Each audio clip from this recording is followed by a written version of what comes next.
John Dawson of Patio Daddy-O Barbecue in Boise, Idaho, and I've got it locked on the 50,000 gigawatt blowtorch of the internet that is Barbecue Central. Start the game! Let's go!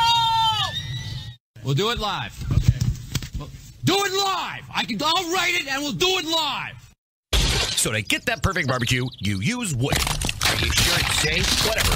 We put the lighter fluid on, strike the match, and... Oh! Should we call the fire department? That might be a good idea.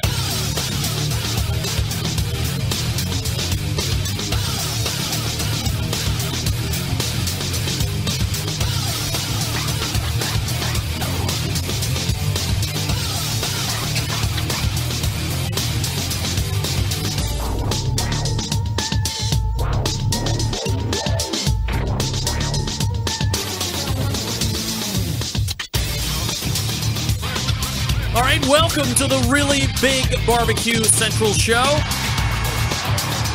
It is the show that talks about all things important to the world of barbecue and grilling. And we do it live here each and every week from the Rock and Roll Hall of Fame city of Cleveland, Ohio.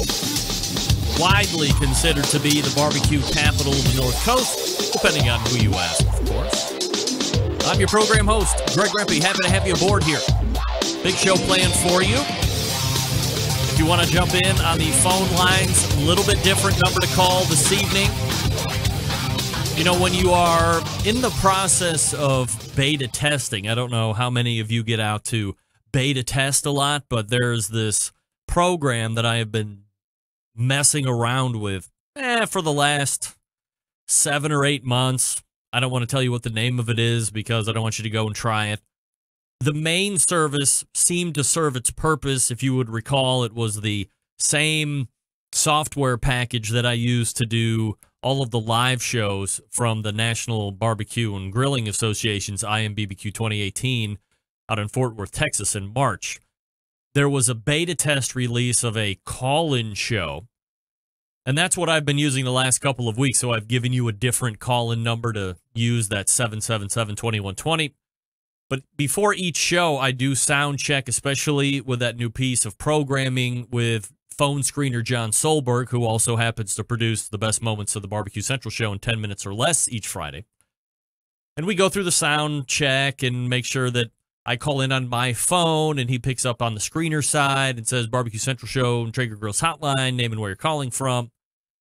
This week was bad because when he forwarded me into the actual studio bank, there was no audio from a caller, so I quickly had to scramble and tell my second segment guest in the first hour that I'm going to have to call you. I'm going to have to revert back to the olden days. And as you beta test this technology, you quickly realize that there's a lot of things going on in the background that you probably don't know about that the software people are doing. And while 1 week it seems to be working 90% right, tonight it might as well be 100% wrong, because if I can't get callers up through the phone lines, not that everybody really calls, but even from a guest standpoint or scenario, it's kind of nice to have that just preloaded in. I can hit a button and they're up. It presents itself in a very polished and professional way. But when it doesn't work, it doesn't work. And just like the internet's great until the internet isn't there, and then it sucks. Same thing with this piece of software. So I will tell you in a long-winded way, if you want to jump in on the phones, 216-220-0966, the old hotline number, 216-220-0966. If you want to do the email, here's how you do that. You can get in touch with the show by sending an email to greg@bbqcentralshow.com. or on the Twitter and Instagrams at BBQ Central Show. And anything else you want to find out about the show can be found at the main website, thebbqcentralshow.com, especially if you are an iTunes user currently. And I am hoping to get that whole podcast thing through iTunes straightened out tomorrow around 9 a.m. I have a teleconference with some iTunes master. So if you're subscribed to the show right now through iTunes, you're fine. It updates, no issues whatsoever. However, if you go into the podcast forum of iTunes now or into that iTunes store and search the Barbecue Central show, you might get some rando episodes. but you do not see the ability to subscribe to the Barbecue Central show on iTunes currently. So that's the item we're trying to rectify. I'm getting weird error or non-validation things through the Podcast Connect thing on iTunes, which I never used to have.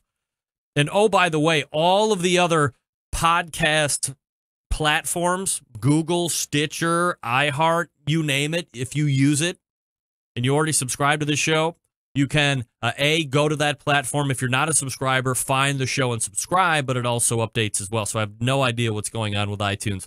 It's extremely frustrating. Obviously, it's a very big podcast platform, so I want to get that worked out.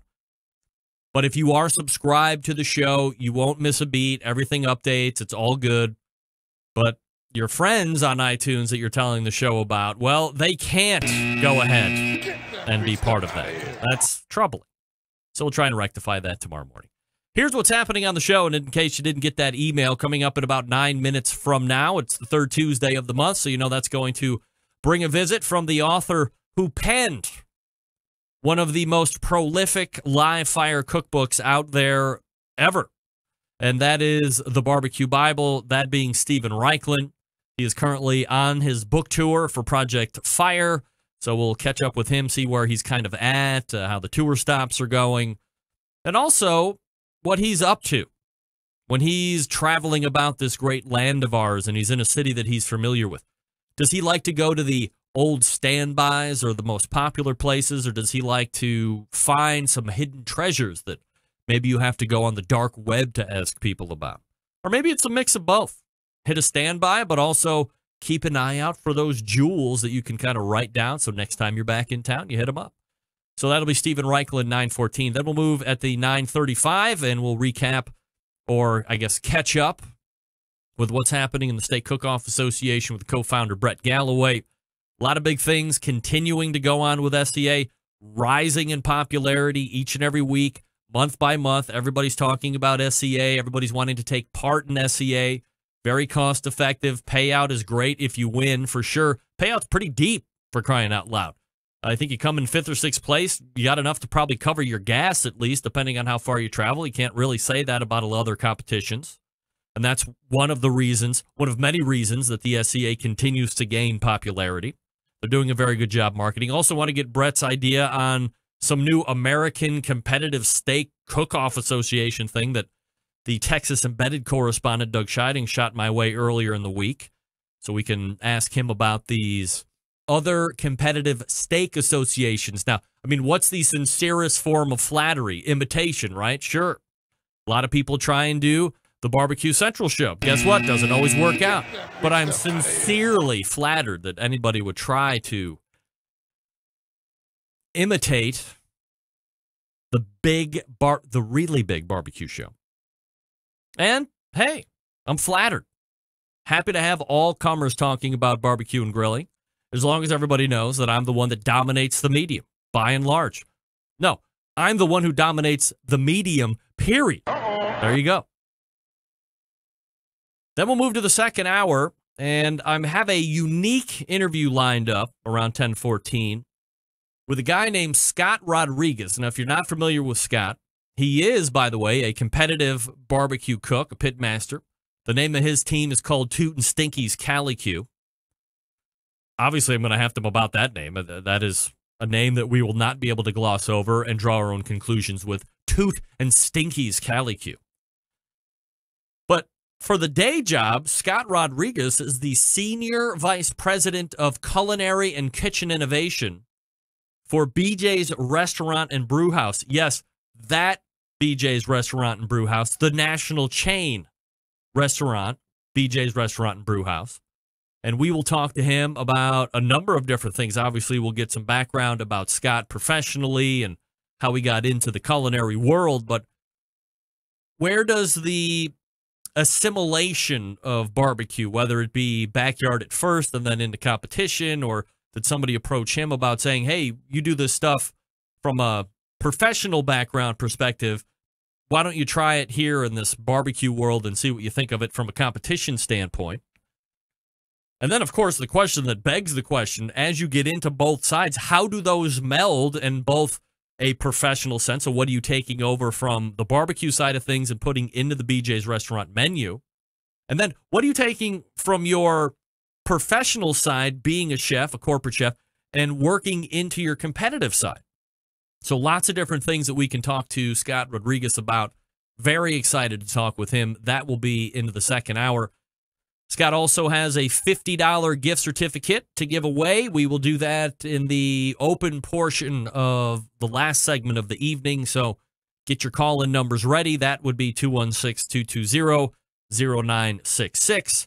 And we will go ahead and play a game with you. Your choice, of course. We have porn star or athlete, winery or rehab, or cheese or font. Yes, reviving the old game shows of old because they're fun and exciting. And all you have to do is get 3 out of 5, and you can win a $50 gift certificate, absolutely free. I might throw in a book, too. Still got a Jess Pryle's Hardcore Carnivore book. Also, the Great Charcoal Grilling, or the Secrets to Great Charcoal and Grilling on the Weber Grill by Bill Gillespie from Smokin' Hogs. Lots of stuff lined up. Stick around. It will not disappoint. Hey, let me talk to you about Southside Market and Barbecue. Attention, folks, in the business of barbecue. First and foremost, a little background here. Established in 1882, Southside Market Barbecue is the oldest barbecue joint in Texas and has been owned and operated by the same family for 3 generations. They offer premium Central Texas barbecue products, slow smoked over real wood. That's Texas post oak wood, by the way. Shipping and distributing and manufacturing sausages for companies across the U.S., from food trucks to multi-chain restaurants. Southside sausage can be on your menu, too. All meats are processed in their on-site USDA-inspected facility, a trusted partner with focus on quality and authenticity. Wholesale options available. Shipping nationwide via FedEx. Food service distribution via Cisco, U.S. Foods, and Martin Foods, just to name a few. Those are the big boys in the industry. So if you have some representation there, definitely look them up. Start talking about Southside Market and Barbecue products. Company packaging capable, from R&D to package completions. They can follow your recipes or help develop recipes of your very own. Here's something very unique that you want to get involved with. If you don't want to do recipe development, if you don't want to do R&D, if you don't want to do any of that, if you want to use an established sausage with a great reputation, I am talking about Southside Market and Barbecue. You can private label their sausages. Products all ready to go, tried and true, tested, very popular and delicious and succulent. And now you can put your own name on it. You can put Barbecue Central Show sausage, but it is instead, Barbecue Central Show's beef sausage, but it's actually Southside's beef sausage. Doesn't get any easier than that. Great way to add products to your portfolio. And you don't have to do all the legwork. This is a tried and true product. Here's the best part. You can get 10% off your code, or you can get 10% off all online orders if you use code BBQ Central. One word, BBQ Central. That's 10% off all of your online orders at southsidemarket.com. That's southsidemarket.com, 10% off with code BBQ Central at southsidemarket.com. Stephen Raichlen, Mobile, coming up out of the break. Stick around. We'll be right back.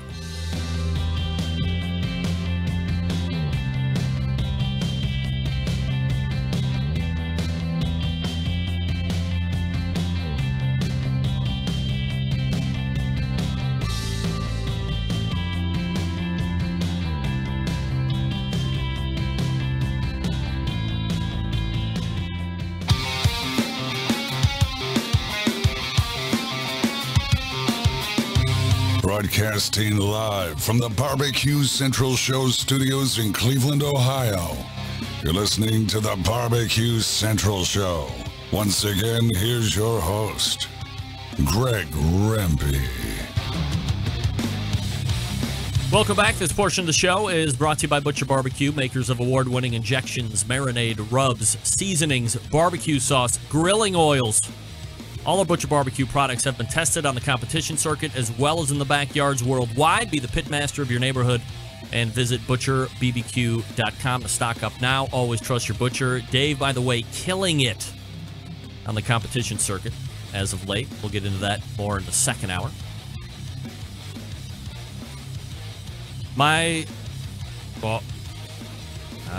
Hold on. Now I got to make sure I'm dialing her in. And that's... My first guest is seen the third Tuesday of each month right here on this show, a 2015 BBQ Hall of Famer, TV show host, barbecue cooking class instructor, multiple-time author, perhaps the most prolific live-fire cookbook author ever on the face of the earth, and friend of this show. So we race to the hotline and welcome back Stephen Raichlen to the show. Stephen, how are you? I'm good, Greg. How are you? I'm doing absolutely fabulous, Stephen. Appreciate you asking. Where are we finding you in your travels these days? So I just finished doing a PBS fundraiser in Topeka, Kansas, and I'm now headed for Kansas City, Missouri. You mentioned PBS, not a place that I figured we would start, but I remember it was maybe a year, maybe it was even 2 years ago, we were talking about, at that point, the state of PBS, and there was talking about defunding, and perhaps it would maybe go away at some point. How are you finding PBS right now, strength-wise, and is it still as virile as ever? Oh, I think PBS is as virile as ever. Yeah, we were on the brink of the precipice, but I think we are. It's bigger than ever. I've been doing a series of PBS fundraisers, on the Project Fire tour, and we're getting record crowds. And I think I think people really. In this age, this crazy age we're living in, people appreciate the truthfulness and integrity of PBS. It's also a station that, nobody's getting voted off the mountain. Instead, we're trying to make your lives better. From a fundraising standpoint, Stephen, what are you doing to help keep that fundraising alive? Well, it's fun for me on two accounts. I mean, A, I love PBS and I believe in it a lot. And second of all, it's great to meet my viewers. So you make television, at a ranch in California. I know my crew, but it's really nice to get out in America and sort of visit with the people who watch me. What do you find that when people are able to approach you, especially in this kind of a situation, maybe it's different at the Broadmoor because there is that expectation that you're going to be leading a class and it's going to be a lot of hands-on stuff, but when you see a Stephen Raichlen at a fundraising event, I mean, are you just as accessible? And then, of course, what are those common one or two things that people are always coming up and wanting to talk to you about? I try and be accessible to everybody, whether it's in an airport or a fundraiser. People are people, and I'm just a very lucky guy to have the job that I do, and I appreciate everybody who helps make it possible. In terms of questions, it's interesting because there are kind of certain questions that come up over and over. And one question is how I got into this crazy business. And people are always surprised to learn. I always say I got a degree in French literature and took a wrong turn. Stephen Raichlen joining me here on the show, barbecuebible.com, his website, of course. In terms of the current book, obviously the TV show as well that launched Memorial Day, are you getting any feedback from either distribution or PBS itself saying the show is doing great numbers? And also on the book side, how are you finding that? Well, the book is doing great, and the show's doing great. The thing about PBS is it's extremely decentralized. So every station chooses when they want to run it. Some stations launched it over Memorial Day, like the station I was just at is going to launch it for July 4th. So it's not sort of like the same program airs at the same time of day every week. But people are loving the show. This year we in addition to the usual how-to stuff I do, we did field trips, and we went to some of my favorite restaurants in Los Angeles and Southern California. There's one segment that we tape with me sitting on a Wagyu steer at the Fess Parker Ranch in the Santa Ynez Valley. And I think people really love to see kind of another side of Reichlen's world of grilling. So you're leaving out of Topeka, headed to, was it Kansas City that you said? Yeah, Kansas City. This is my last week of my book tour, and it's a fairly punishing schedule like they all are, but I'm in Topeka tonight, Kansas City tomorrow, Chicago for a few days, and then Fort Wayne, and then Toronto. Wow. And then I finally get to sleep back in my own bed on Tuesday night. Wow, that's certainly an extensive amount of travel and a condensed schedule, no doubt about it.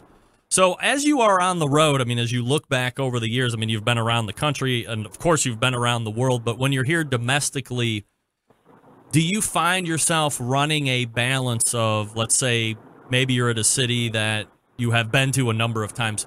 Do you go to old favorites time after time, or do you enjoy trying to find those hidden gems or mixing in a new place in cities that you've been before?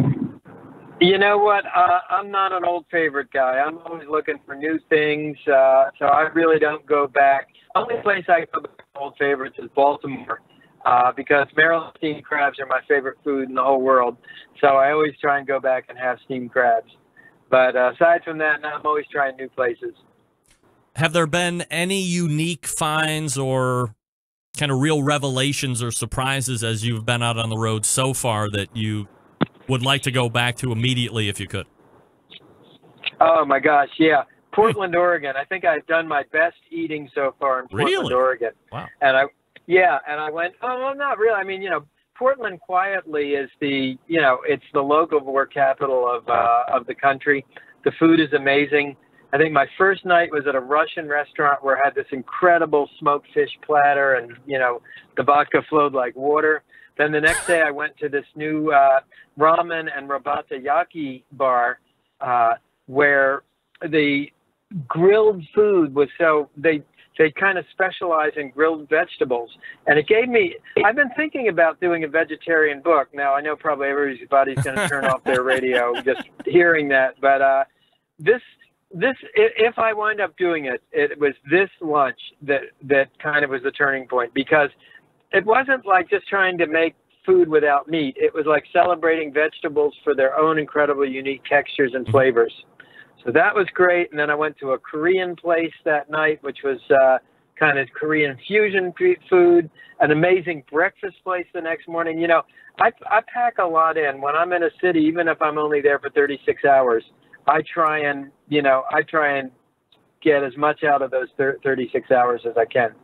All right, so I don't want to stem off too far here, but you're headed to Kansas City, and I was there last year. Are you going to be doing some kind of a dinner fundraiser, or are you going to be pretty free for dinner? I'm setting up for a suggestion here. I'm doing a fundraiser. There's a wonderful grill and barbecue store called Smoke and Fire. It's one of the best stores in the world, and every year I go there and I do an event, and this year it's going to be a fundraiser for the local PBS station. So, and that'll be tomorrow night. I don't know if any of your listeners are in Kansas City. I don't know if they still have tickets available, but it's Smoke and Fire, and it's a really terrific store. All right, Very nice people. If you ever get back, I mean, certainly the barbecue is legendary out in Kansas City. I don't need to tell you anything about that. You could probably go to 20 different places that people tell you. Wow, you got a place for me? Well, there's a place called Slaps Barbecue that I find to be absolutely amazing. But that's becoming more and more of like a well-known name. I think it was hidden as a gem maybe a year or two ago, but Slaps is certainly, and they're a very accomplished competition team, but they do their restaurant barbecue absolutely fabulous. But I was going to make a different recommendation. There's a steakhouse that is, I think it's more, just kind of outside of town, and it's called Anton's Steakhouse. And it's very unique in the fact that half of it is a butcher shop, and they bring in like big whole animals down once or twice a week, and they do all the butchering downstairs, and then they bring up the finished stuff to sell. But then on the other side, you have a restaurant. So you can order your steaks, and they do dry aging out to maybe 30 days or so, nothing extreme. And then they'll go right across the hallway to the butchery, and they grab your steaks and they cook them right there. I found it to be an absolutely fantastic experience. The wine menu was really good, and the steak was absolutely fabulous. And you also got to choose grass-started and finished beef, or you could start with grass and get grain-finished beef as well. So there was a little bit of a choice there, too. So if you ever get back there, Anton's is the place to go. That's from me to you. Well, I'll tell you what, shoot me an email after the show and remind me of both of those places, and I'm going to try and hit both of them tomorrow. All right, absolutely. So we're talking with Stephen Raichlen, by the way. Stephen, let me ask you about the passing of Anthony Bourdain this past Friday. He was found, I guess, committing suicide, believe it or not, in France, and everybody kind of saw him as a rock and roll cook and somebody that was breaking rules and wasn't afraid to speak his mind, but also seemed to be having a great time bringing us this adventure of food. And I guess in certain ways, I kind of liken his journey or how he's bringing food across to what you do to a certain aspect. And I was just wondering if you had any thoughts on it. Well, I'm immensely saddened, I think, like everybody else is. I mean, I think his shows, particularly Parts Unknown, I thought he had just matured and leapt to a new level with Parts Unknown. You know, our paths had crossed a couple of times at food events, but I wouldn't really say I knew him well, but I had enormous respect for him, and I'm really sad for him. You know, I think I spend a lot of time on the road. I'm on the road probably 4 months a year, but I mean, he's a guy that's on the road 10 months a year, and that can be really, really hard. So, I'm sorry. Prayers out to his family, and you know, the fact that Tony and then also Kate Spade. Yeah. Now, admittedly, that's a little far afield from barbecue, but another woman immensely talented that just seemed to have the whole world in the palm of her hand. So depression's a really terrible thing. Do you think that it's more known? We're diverging now incredibly here, and I apologize. But do you think it's more well known now because of? It's life, man. Yeah. Do you think it's more well known now, or we see it more now because of social media and the ability to instantly put out what's happening, or do you think it's not anything that is progressing more? Well, I mean, I think on the contrary, and you know, from all the news I've read, statistics, depression is on the rise. Mm-hmm. And I have my own theories about why that's happening, and you know, that I will keep to myself, but I think it's a real problem. And I think if anybody out there listening feels depressed, you know you're not alone, and it's, you know, it's an illness. It shouldn't be a stigma. And it's when you have two people who are so immensely talented and who have given so much to the world, you know, taking their own lives, that's a real tragedy. Stephen Raichlen joining me here on the show, barbecuebible.com, his website. By the way, the new book is out, Project Fire. Also, the new TV show, depending on where you're at, is either coming or out, Project Fire as well. So let me ask you, Stephen, now that you have done the show for any number of years, showing up the third Tuesday of each and every month, now the Centralites are starting to trickle out, and you are seeing them more and more.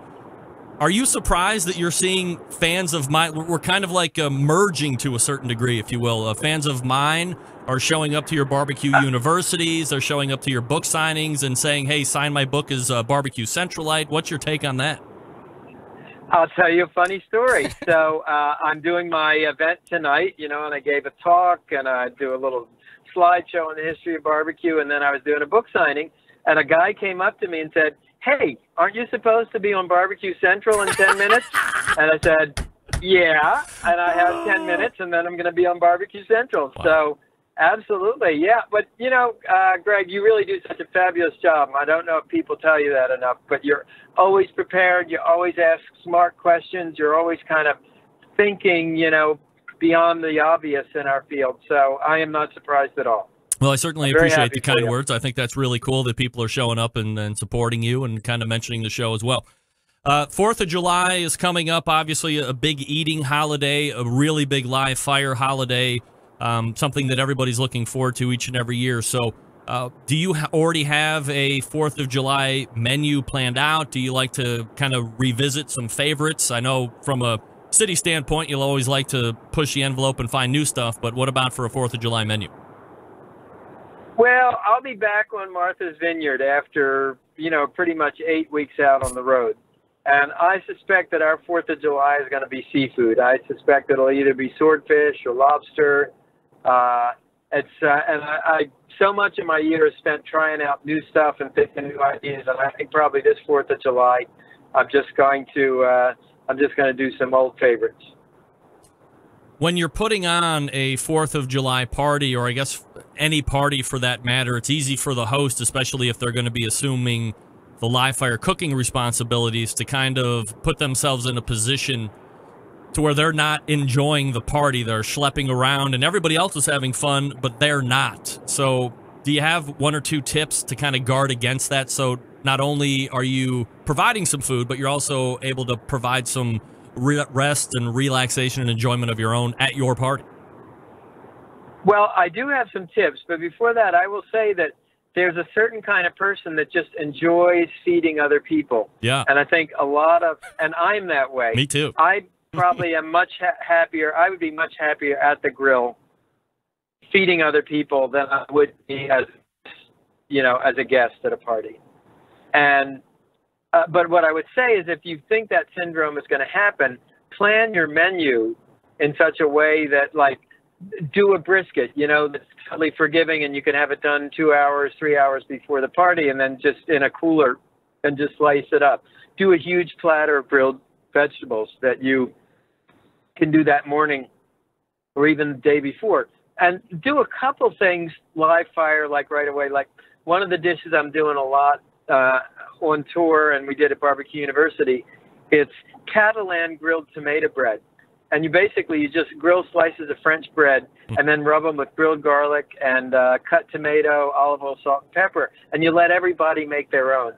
And so that's, I always wow them with something when they come in off the grill, and then I always wow them with a dessert off the grill, like those salt slab grilled chocolate brownie s'mores. We're doing a lot of that. I might do that for July 4th. That'd be fun.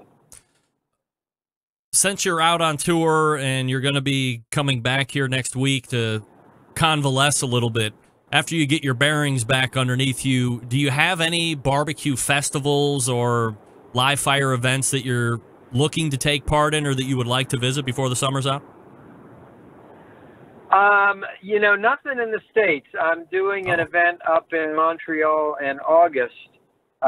Interestingly, with the maple syrup board. So the maple syrup's a big product from Quebec, and my show's there in Quebec. So what I've done is I've kind of created a themed menu where every dish contains some form of maple syrup, maple sugar, maple cream, maple syrup, and so I'll be doing that. The other, talk about no rest for the weary. So I think I told you last time I'm working on a brisket book, and that is like, that's becoming due time on that. And the second week of July, we'll be back in the Hudson Valley at the photo studio shooting the photography for that book.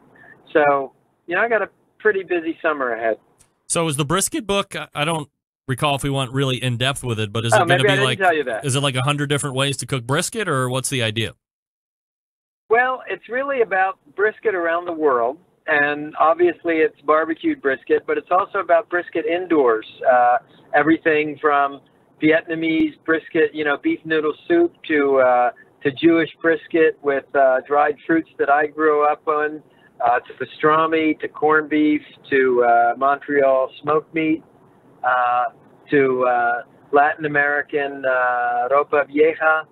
It's a celebration of this incredibly iconic, beloved,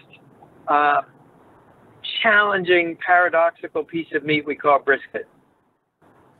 Is there an anticipated release date for that yet? If I had to make a guess, I would bet May 1st, 2019. Okay, so we got a little ways on that, and you're going to be heading into the photo studio here. All I got to do is finish. The recipes are all done, and I'm working on the text now. But there's a lot of storytelling with it, because even if you take something like corned beef for pastrami, corned beef. So did it really originate in Ireland? Yeah, probably. But is it really did it take the Irish Americans in the United States to make it this sort of fetish dish? Yeah, so there's a lot of exploring to be done with that.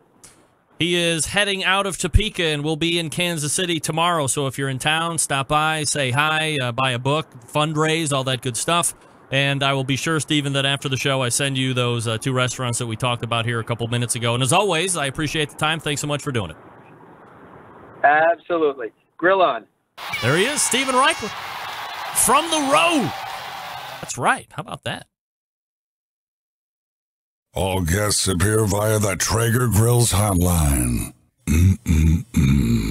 Yummy. And what's better than hearing that my fan is at a book signing and he is giving Steven Raichlen the countdown as to when he's going to be on the show? I mean, that is unbelievable.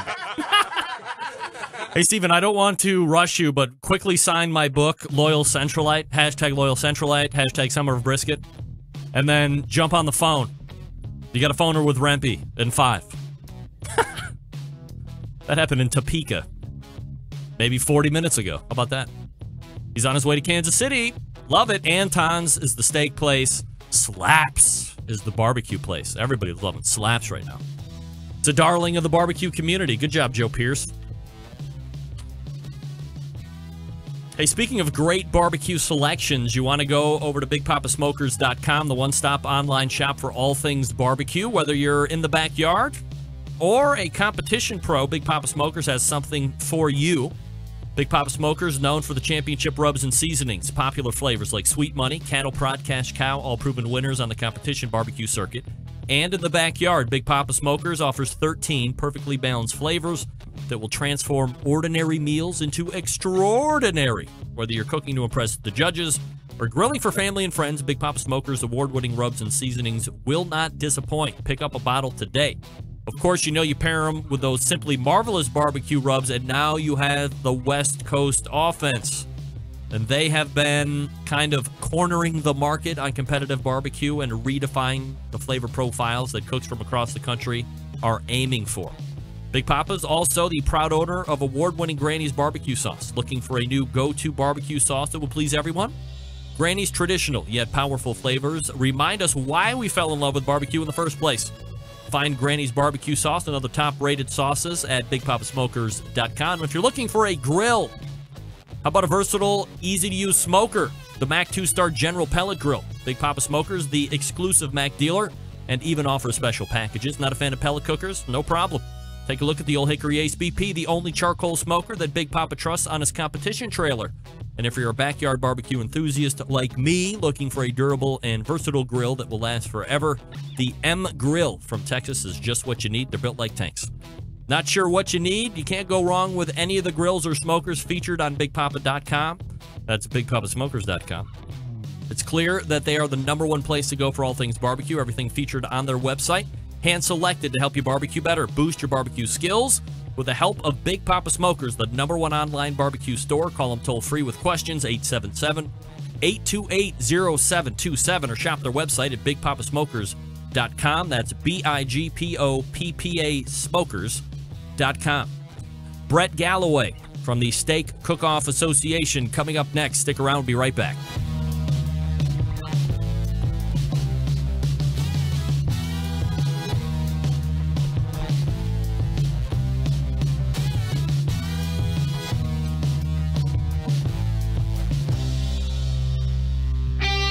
Ready to get on the air? Call 216-220-0966. Now, let's get back to the LeBron James of barbecue talk. Greg Rempe.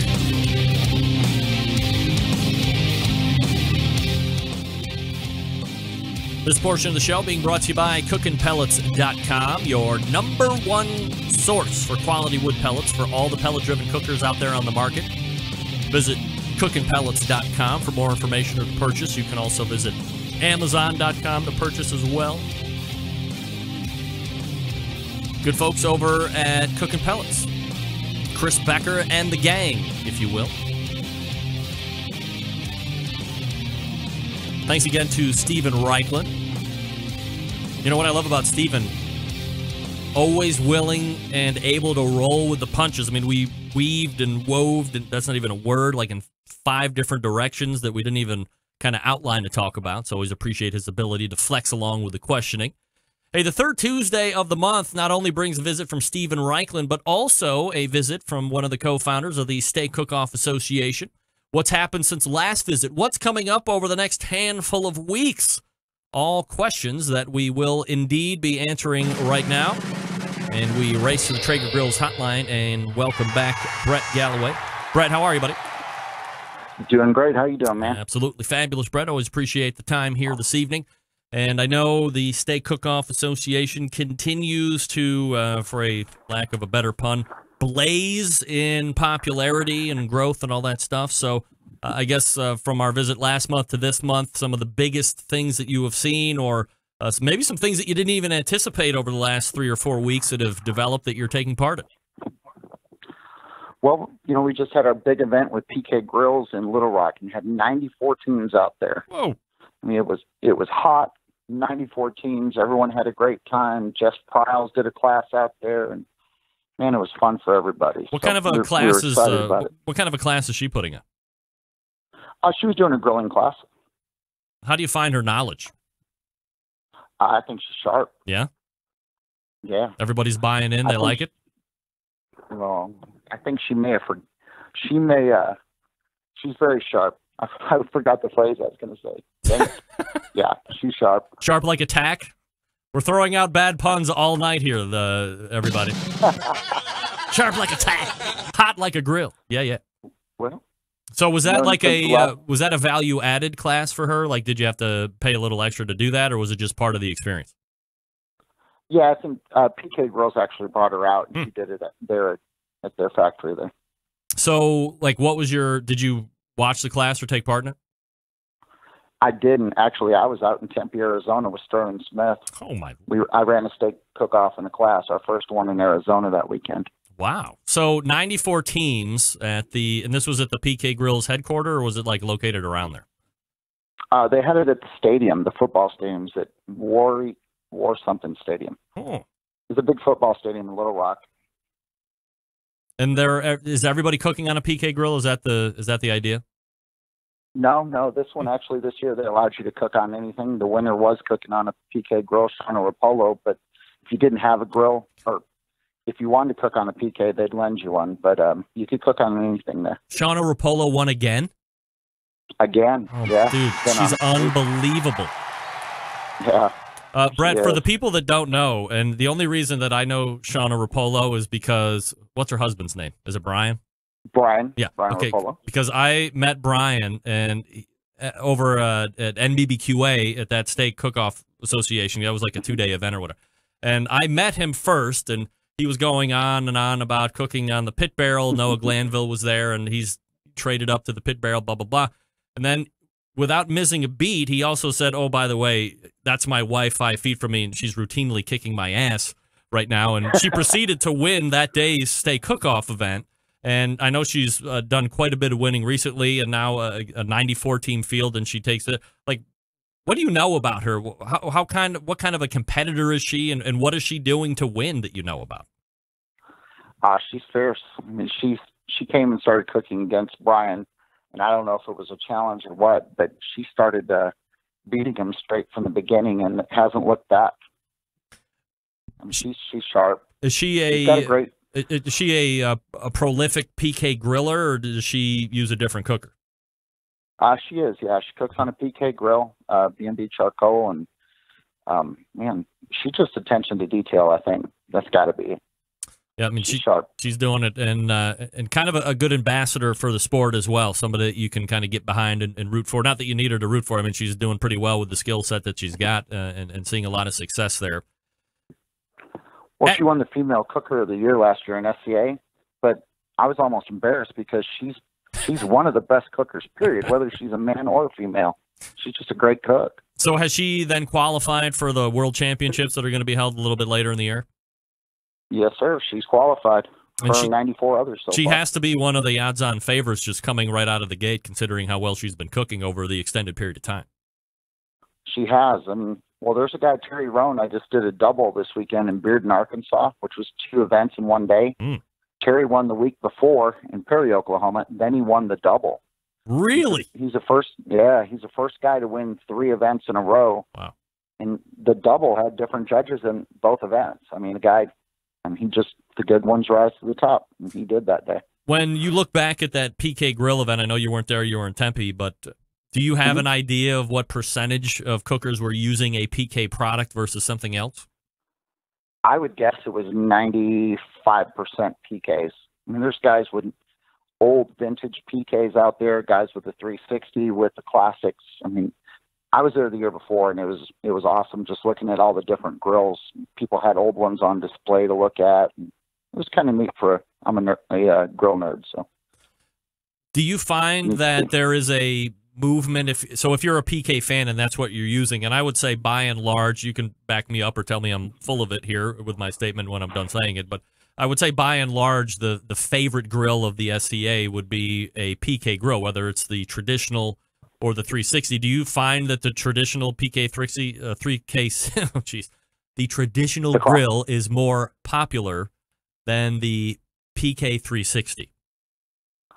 I'd say the classic is the traditional one because you can fold the two pieces together and put them inside the rack, and it's very portable. That's what PK is, portable kitchen.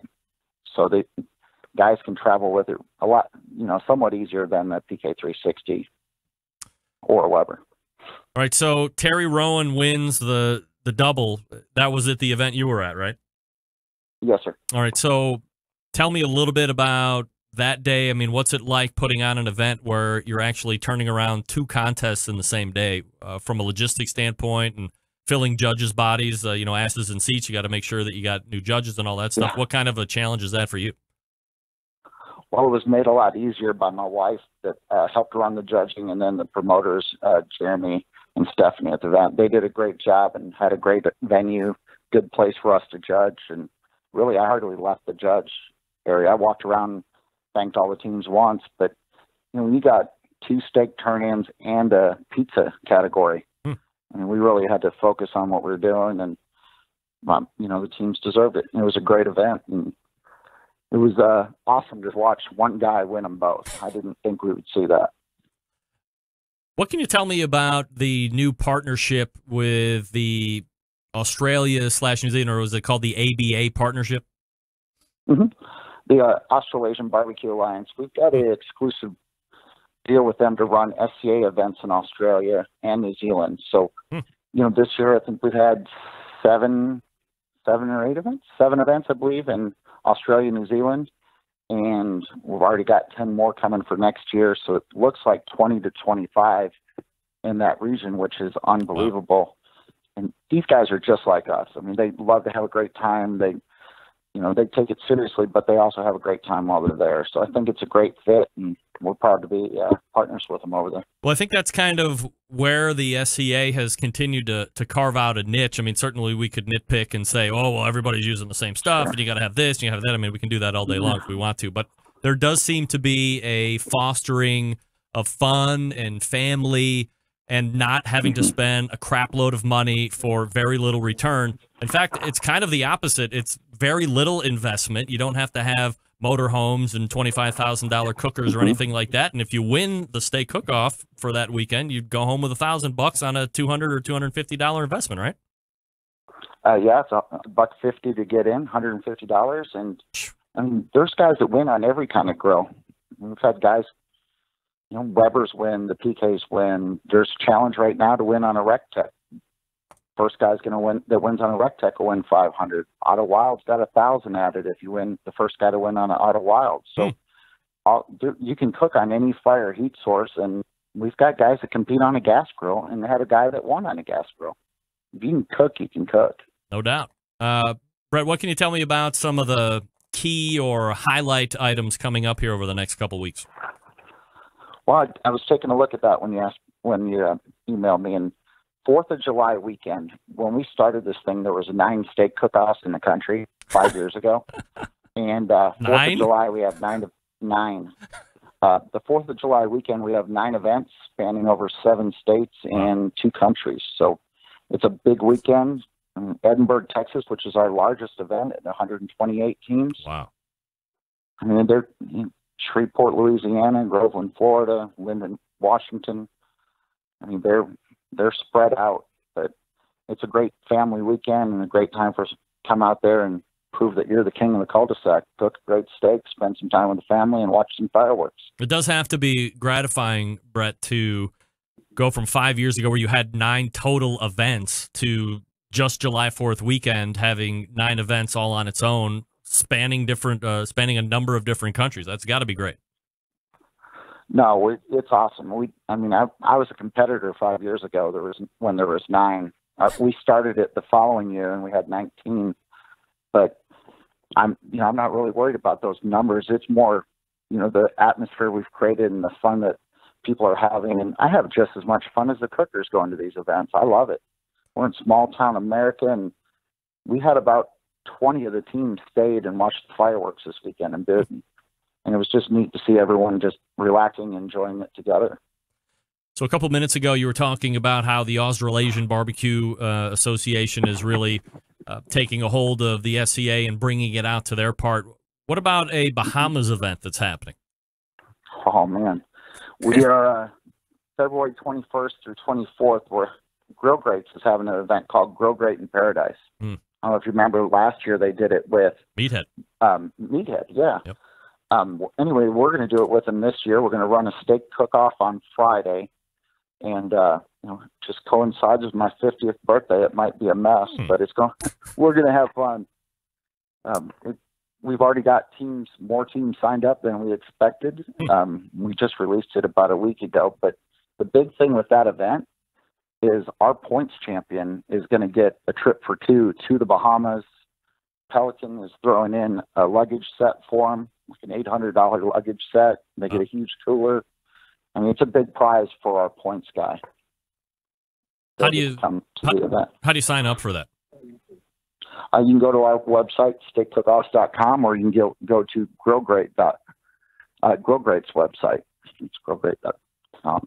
So last year for the Meathead thing, there was some, days of cooking and some classes and, things like this, meet and greet. Is it like a similar format, or are you just getting down there one day, cooking the next day, leaving the day after that? No, it's going to be the same format. It's a multi-day deal. They have a little package with Grill Greats. It'll include 2 lunches, 2 dinners. There'll be a band playing one night, Dancing Under the Stars. We're going to have the cook-off, cook for the community. And I think it even includes like a trip out on a boat that takes you out to the island where the pigs swim. All right. The swimming pigs in the Bahamas, right? Yeah. Well, I don't know if they swim in Ohio, but I'm not sure. Trust me, Brett. I know they do there. I've seen some pigs swim in Ohio. Do you know what I mean? Brett Gallaway joining me. That's right. Thank you for the setup. One of the co-founders of the Steak Cook-Off Association. Brett, real quick, as I was saying in the open of the show, imitation is the sincerest form of flattery. Do you know anything about the American Competitive Steak Association or something along these lines? I think it's actually based out of Columbus, Ohio. Yeah, I had a couple guys send me a link to it this weekend, just tell me about it. And honestly, the more people cooking steak, the better for us. I mean, in the end, we're all trying to have fun out there. We want to spend time with our families, and at our events, when we're done, there's a finish line. After you win an event, you're not finished. You can still go to the World Food Championships. You can come to our World Championship, win $10,000, win trips to the Bahamas, things like that. So we're going to just focus on our teams, our judges, and the communities we're in, and continue to have a good time. I wish everyone the best. That's a great business way to say that, but in reality, I mean, we want to kick the shit right out of them, right? Let's be honest. We want to dominate the Steak Cook-Off Association, all that stuff. We want to be number one. Well, there's other people that are trying it too, so I'm not, we're just focused on what we do. I'm not worried about that. We'll leave it at that. Brett Gallaway joining me here on the show. The website, steakcookoffs.com. If you're interested in that Bahamas event that he had just mentioned, head on over to steakcookoffs.com. Sign up for it, and otherwise you will see him traveling around the country and perhaps the world chasing down these Steak Cook-Off events. Brett, always appreciate the time, and we will look for you again next month. Thanks, buddy. Have a great weekend. There he is, Brett Gallaway. Absolutely. All guests appear via the Traeger Grill's hotline. Yummy. Look, I appreciate the professionalism that he is trying to impart on saying, hey, I'm just staying in my lane. We're focusing on what we're doing. I'm not going to speak for Brett, but I'm going to speak for Brett. He wants to be reigning supreme. I think the numbers speak for themselves. And now, as I had said before, people want to get on that gravy train. if it is a gravy train. People just want to get in that field. Can anybody tell me anything about it? That might be the only thing that's kind of holding it back. Nobody has any information or a lot of information on competing competitive steak associations. I mean, it's kind of like Kleenex. You just call everything FCA. You might want to get Kleenex out when somebody buys you the brand new Monolith Barbecue Guru Edition grill, because you're going to be so happy. They've always believed that outdoor cooking should be easy, and it can be with the Monolith Barbecue Guru Edition grill. That's because the Monolith is the world's first temperature-controlled smoker with a built-in power draft fan. This means smarter control, greater freedom with automatic temperature control. Easily choose your cooking time and temperature and let the Monolith do the work of a sous chef or barbecue pitmaster. With minimal effort, you now have oven-like precision at the grill, and you can serve the tastiest, juiciest meals each and every time. If you have any questions, you call them before you order, 800-288-GURU. That's 800-288-GURU. Or you can visit the website, bbqguru.com. That's bbqguru.com. All right, we'll be back to wrap the first hour of the show. Look ahead to the second hour. You're listening and watching the Barbecue Central Show right here on the Barbecue Central Network. Stick around. I'll be right back.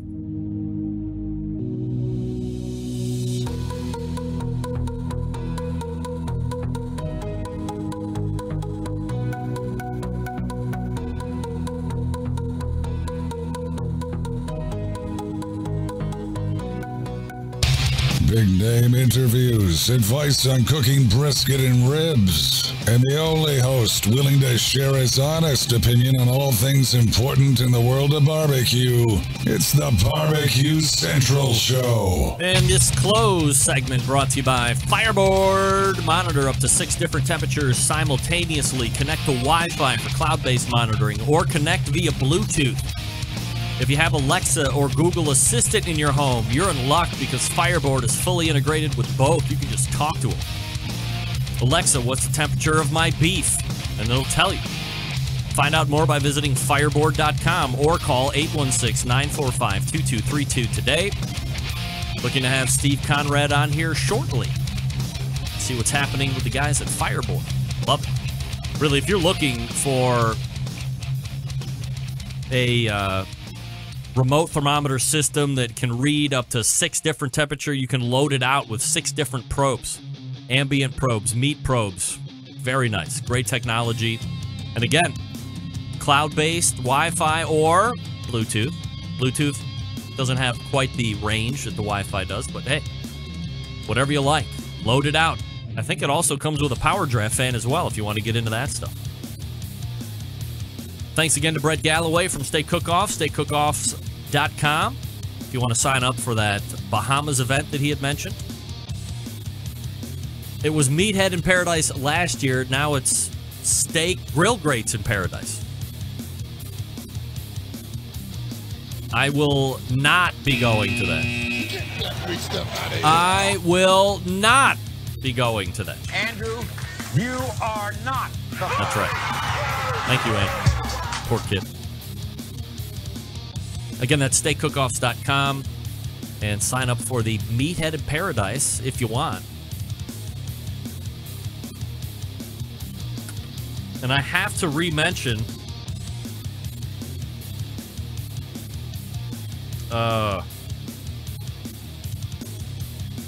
Shauna on a big win last week. Shauna Rapolo. I had her on after we got back from the National Barbecue and Grilling Association, if you remember that, because she won the steak cook-off there. Very humble, unassuming, can cook a steak better than pretty much anybody out there in the country right now. Maybe holding short of Terry Rohn, who's won 3 steak cook-off events in a row. 2 separate ones in one day. How about that? All right, we will reload for the second hour. The call-in number, if you want to take part in the giveaways towards the end of the show, 216-220-0966, or email Greg at thebbqcentralshow.com.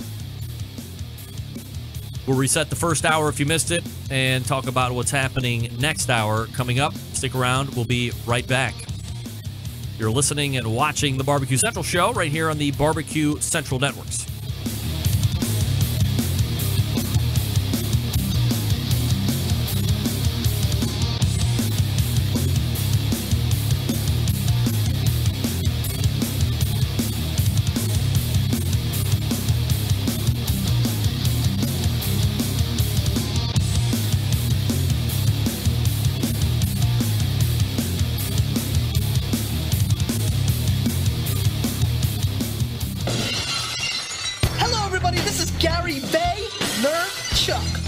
Of Wine Library TV, aka WLTV, and this is BBQ Central.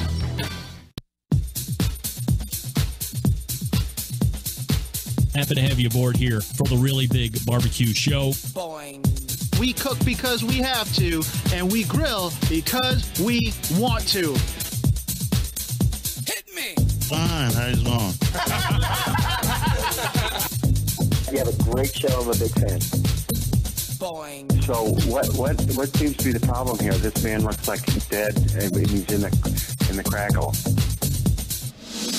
Charbono! It's all about the charbono, dude. Succulent fish. What? He ate 54 wieners. Now listen, Lavernius, shut your face. I'm shaking like a dog shit peach seed. We have top men working on it right now.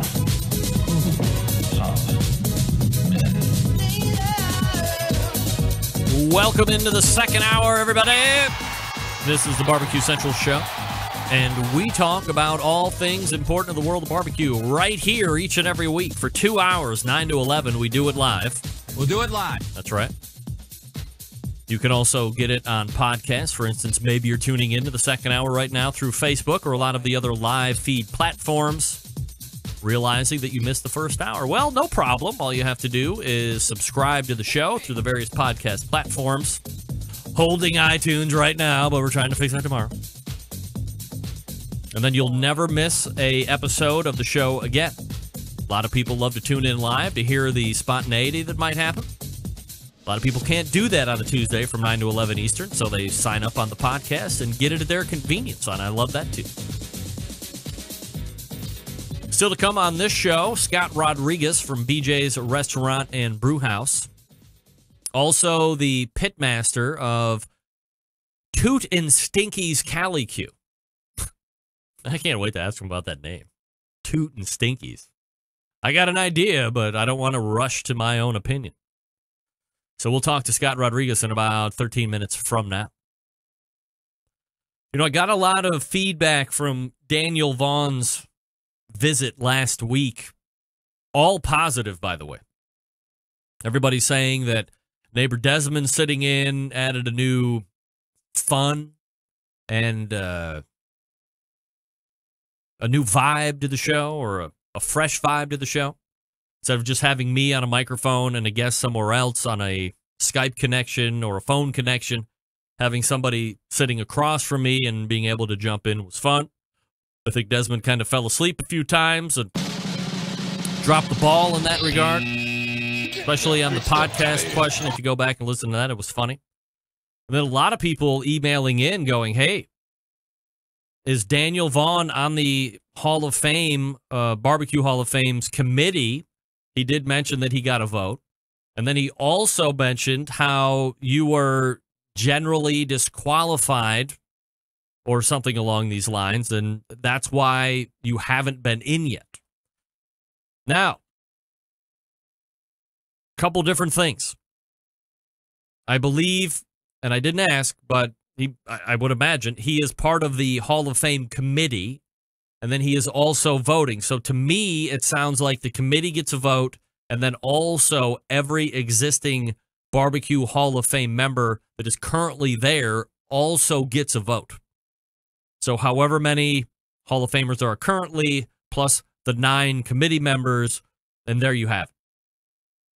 There's a list generated. It's pared down to 9. It's sent out. Everybody votes. That's how you come up. And then your top 3 vote getters are your inductions for that year. Which, by the way, this year, Tootsie Tominance from Snow's Barbecue, Tuffy Stone, Cool Smoke, and Charlie Virgos from Rendezvous Barbecue. who passed away in 2010, so he's going in posthumously. Nevertheless, that's your 3. So I wanted to point out that I did think that the Daniel Vaughn segment, and I'd listened back to it later in the week last week, and it was just absolutely great. A lot of good information. Daniel's a very thoughtful guy, very well-spoken, has a great voice, by the way. And it was funny. There was some banter back and forth between Desmond and I, and Daniel and Desmond, and then all 3 of us. It was very funny and very witty, very fun. But if you missed it, I highly recommend going back into the archives and getting it. And I can confirm, as I just mentioned, that he does have a vote for the Hall of Fame. And when I pressed him for how many times I was nominated, I don't want to say that he sidestepped the question, but he certainly did have a direct answer. And if you didn't get the answer or you missed the show, this is exactly what he said.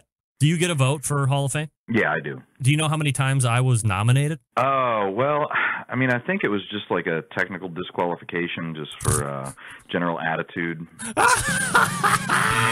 Desmond, you believe this son of a bitch? Not surprised. And he's from Ohio originally. Come on. Not surprised. God. Generally disqualified for attitude. Again, if you missed it, this is exactly what he said. If it will play, reload. Do you get a vote for Hall of Fame? Yeah, I do. Do you know how many times I was nominated? Oh, well, I mean, I think it was just like a technical disqualification just for general attitude. Desmond, you believe this son of a bitch? Not surprised. And he's from Ohio originally. Come on. Not surprised. So classic lines being delivered all over the place. General disqualification for attitude. Wow. And then I got my blast back as I dropped the SOB blast on him right away, kind of in front of him, but talking to Desmond.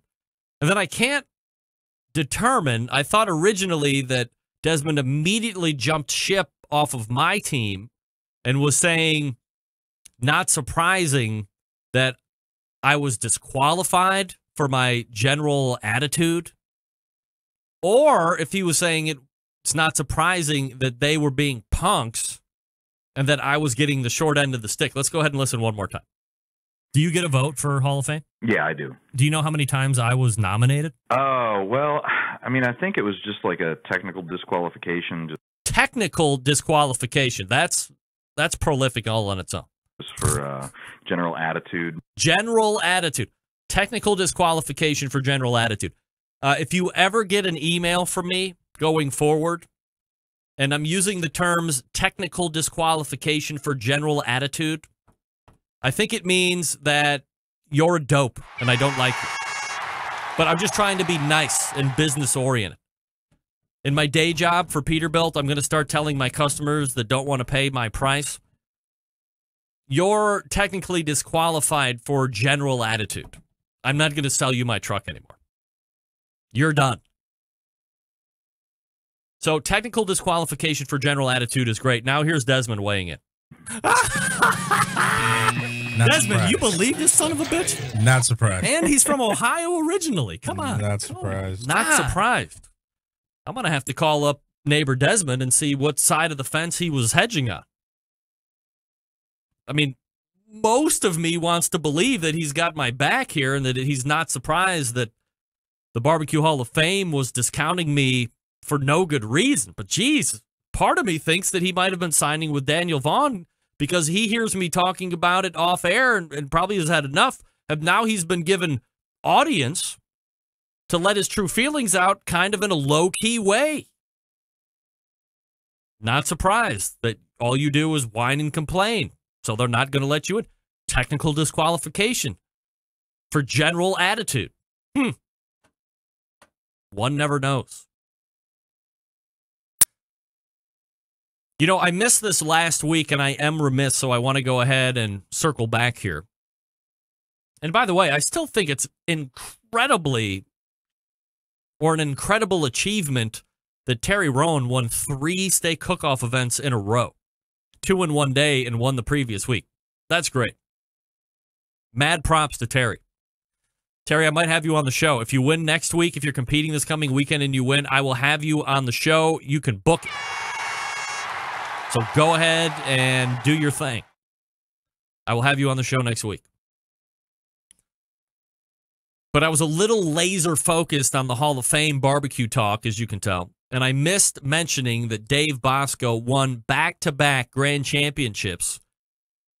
The second coming now, it'll be 2 weeks ago when we hit this weekend. And by the way, that second in a row got him booked auto qualifier into the Jack Daniels World Championship Barbecue Cook. Congratulations to Dave.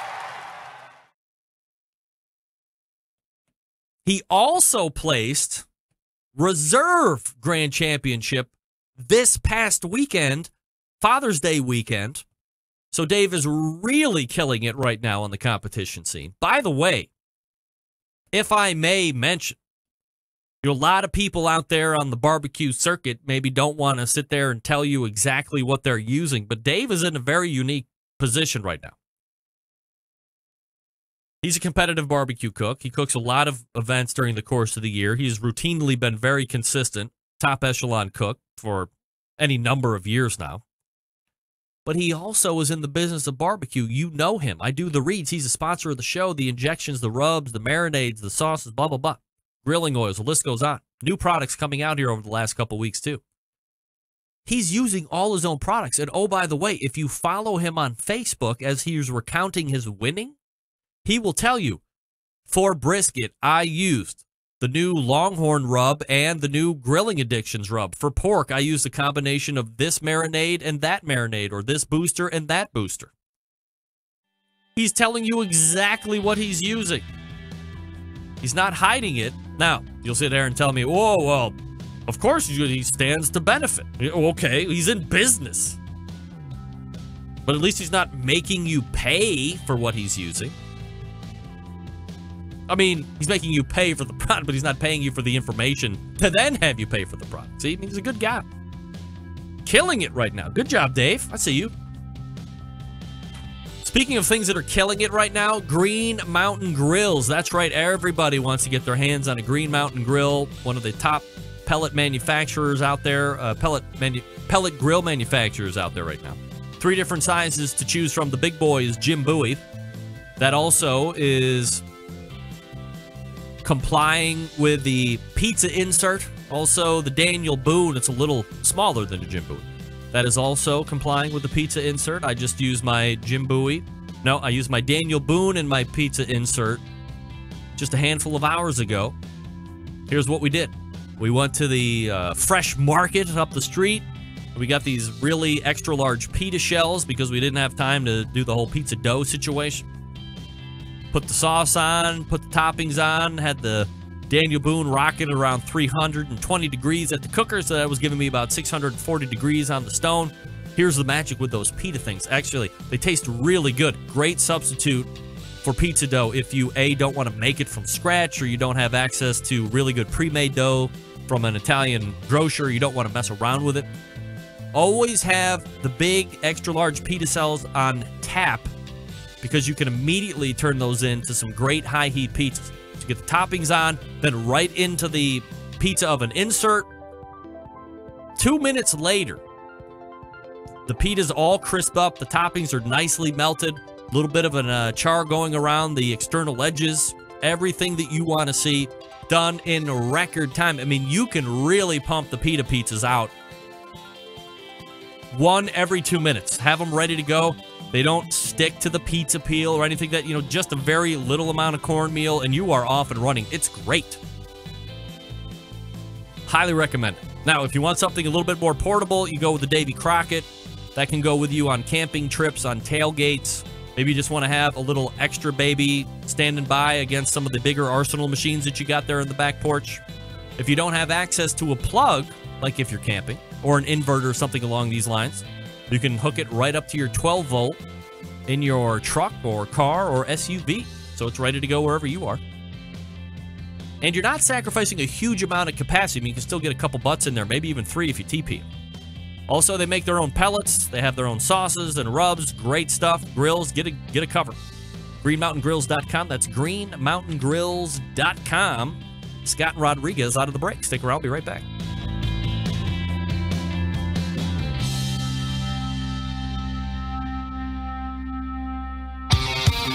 The only show giving you a monthly visit from a doctor of barbecue. A man actually named Meathead. The author of a barbecue Bible. Bloggers, reviewers, competitors, and manufacturers by the dozens. It's the Barbecue Central Show. Once again, here's your host, Greg Rempe. Hey, Smoking with Smithfield committed cooks. Make sure you head to smokingwithsmithfield.com and report your first place wins to claim your prizes. Have you registered to compete in the American Royal Pork Loin Ancillary category? Have you? Smithfield just increased the prize purse to $6,000, Polly. Make sure you sign up at the American Royal site today, and don't forget to sign up for the Smithfield Classic in Richmond, Virginia. September 29th. To sign up, reach out to Jesse with Big Papa Smokers. That's Jesse, Jessie, at bigpapasmokers.com. Thanks to good folks out at Smithfield. All right, my first guest in the second hour is not just a competitive barbecue pitmaster. He's also the Senior Vice President of Culinary and Kitchen Innovation for BJ'S Restaurant and Bewhouse. Time to get a unique look at both a commercial kitchen experience as well as barbecue competition experience and how they meet, join, meld, and whatever descriptor you want to put in on it. Let's race to the Traeger Grill's hotline and welcome first-timer to the show, Scott Rodriguez. Scott, how are you, buddy? Good. How are you tonight? I'm doing absolutely fabulous, Scott. Appreciate you asking. Let me go ahead and get you in here to the picture so we can see you. Where are you located, Scott? I am in Huntington Beach, California. Oh, man. So board's probably out back on the Woody. You're getting ready for quitting time, and you're going to catch some waves, right? Oh, yeah, definitely. Or maybe some beers. Maybe some waves or beers. I mean, one might be considered the other, right? Yeah, usually when I come near the beach, they splash water on me to get me back in there. I get it. So Huntington Beach, a great place, no doubt about it. So I guess I do find this interview setting up to be kind of a unique one because of your professional experience, and then you're also on the competition side of things when it comes to barbecue and how they might meet up and stuff. But I guess before we get into that kind of a conversation, a little bit about you, where you grew up and how you found your way into professional cooking. Yeah, I actually grew up in Southern California out of Alta Loma, Rancho Cucamonga area, and just loved cooking growing up and cooked a lot with my mom. And, got into working for a couple of different restaurants, Cask and Cleaver and Knollwoods and those types of places. And then ended up getting a scholarship to go to Johnson & Wales University in Providence. Wow. Worked at the, 96 Summer Olympics in Atlanta for Marriott. And, just really fell in love with cooking and all things restaurants when I, moved back there. So I was living in Providence, Rhode Island, for four and a half years, and then also lived in Massachusetts. And that's where I met my wife, who's also a chef. And, after about 6 or so years being back there, I convinced her to leave Boston, leave Massachusetts, and come back to California. Wow. So who's the better cook, you or your wife? Well, me. Yes. Hands down. Great answer. When you were in the East Coast, did you ever visit the East Coast Grill and hang with Chris Flasinger? I did not. What? Nope. Oh, no. Bad news. That place closed, too. It was like legendary. Yeah, I think he was like one of the first guys. What was the book that he wrote? Thrill of the Grill, or I can't remember it right off the top of my head, but I had him on my show like a decade ago. And he was one of the first restaurants, privately owned, not a chain or anything like that was cooking on real wood. I think it's a lot bit more popular nowadays, whether it is a national chain or just a mom and pop brick and mortar. But he was the first guy that I know that was not charcoal, but really burning sticks, kind of like those the grillery setup that you see on Instagram and all that stuff now. Definitely, yeah. I mean, you a big fan of that? Like, if you had your druthers, would you like to have like wood-fired kitchens in all the BJ's restaurants, or no way? Hell yeah, all day long. Hell yeah. I think it really does add an extra depth and component to the food that you're not going to get from just a normal everyday restaurant. Would you be trusting your, I don't know if you call them cooks or chefs or linesmen, to be able to, I mean, that's a different beast, right? I mean, you're cooking on something that's gas, easy to regulate, kind of monitor, but when you're cooking with live fire, a lot of things can go wrong if you're not keeping your eye on it. Oh no, definitely, and I mean it's all part of the training, but you know it's a different beast and it's a different animal, and that's where you know having right now for us we have coming up on 200 restaurants. You have to put trust into your operators out there, otherwise it just doesn't work. Scott Rodriguez joining me here on the show. Scott, from I guess a corporate background. Actually, let me ask you one more question. You went to Johnson & Wales. I only knew one other person in my life that went to Johnson & Wales, and it was very prestigious, and it was a big deal when he got in. And he always told me, you get there, and it's like a certain amount of training for everybody, but then at some point in the education, you have to make the decision to go either business or cooking. Is that true? And if it is, what did you just decide to focus on the cooking aspect? Well, you know, the thing about the university is that where it differs from CIA, in my opinion, is CIA trains probably some of the best chefs in the world, whereas Johnson & Wales trains the best food service professionals. And in this day and age of management and having to wear multiple hats in jobs, not only can you be a chef, but you can also be a manager, or you can move into a corporate role or sales, or there's a million different things, and you're not pigeonholed into just being a chef your whole life. So when I went there, I did 2 years and got my associates in culinary, and then I moved on into food service management and got a bachelor's degree in that. So then that way I understand more of the business side, the accounting, hospitality law, all of those different things that you need to be a more well-rounded professional employee. So when did Competition Barbecue unveil itself to you? Did you see some type of a promotion on a flagpole? Were you trolling on the internet and heard about it? Where do you get introduced?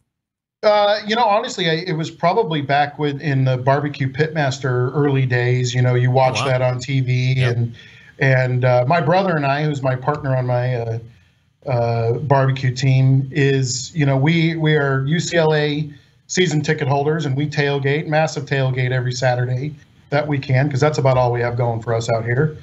And you know, we always would do pork or whatever we wanted, and actually Sterling Ball is the one who introduced us and basically pushed us into competitive barbecue after some things we had done with him here at BJ's. And Jesse called me one day and said, "Hey, you're signed up for the first guinea pig, so I hope you guys are ready, and you're coming on out to compete." And we did, and we finished middle of the pack. And you know, Sterling put us between Steph Franklin and Matt Dalton. Was on either side of us. Wow. And you know, there might have been a little bit of hazing, but at the same time, talk about not two better guys to be between, who two seriously, you know, became great friends with, and still to this day, you know, I talk to Steph all the time, and he was next to us at Norco, and you know, the first one out there to congratulate and everything else, and it's just awesome. You know, I think Matt had a great story, and for those that know, Matt had passed away a couple years ago suddenly, and he was a unique character. I had him on my show, I think 3 or 4 times, and the first time I had him on was the first time that he had won a grand championship, which I think was at the Wildemar event.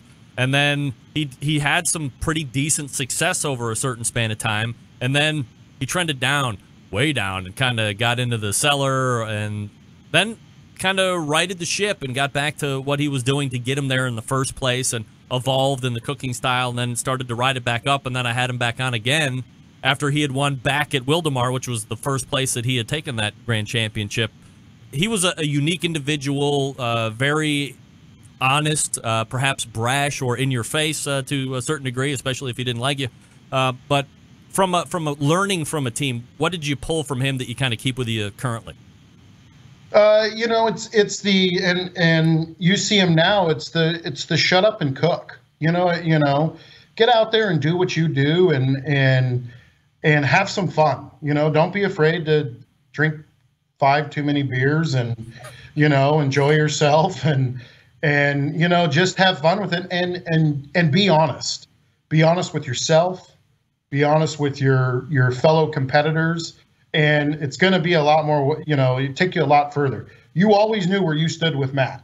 there was no secret about where you stood with him. And you know what? I think in this day and age, I appreciate the hell out of that. Scott Rodriguez joining me here on the show, Senior Vice President of Culinary and Kitchen Innovation, BJ's Restaurant and Brewhouse, also the pitmaster of Toot and Stinky's Cali Cube, which begs the question, are you Toot or Stinky, and where do you come up with a name? It's actually, it's my brother and I. Matt is Toot, and I am Stinky. Of course. It's childhood nicknames. I'm still not out of my childhood, so they still call me Stinky. Actually, my brother did a great thing. He got us each personalized plates on our trucks. So then that way everybody knows who's Toot and who's Stinky. So we have that now. When we pull in, everybody knows who's who. From a professional standpoint, when you join BJ's, is that the Vice President of Culinary and Kitchen Innovation, is that a position that you came into BJ's with, or did you start somewhere and kind of work up to this? No, actually, I came over from another restaurant concept and came in as a manager type culinary manager position. BJ's at the time was just breaking about 100 restaurants. And so I came in and was working. There was only 2 of us in the test kitchen at the time. We really had nothing to do with kitchen operations either. We strictly were all culinary development. And as over the last, coming up on 9 years now, in September, the role, the job, the restaurant has evolved. And, now I'm here. I'm the top level position in the culinary department. I run kitchen operations as well. I have 4 regional chefs. I have 3 chefs here at the corporate office. So it's been a great 9 years. Can you give us a quick thumbnail sketch on BJ's Restaurant and Brewhouse, how it started, and then where the growth model decided to take part? Yeah, it started actually, it's about 40 years ago now, and it started here in Orange County.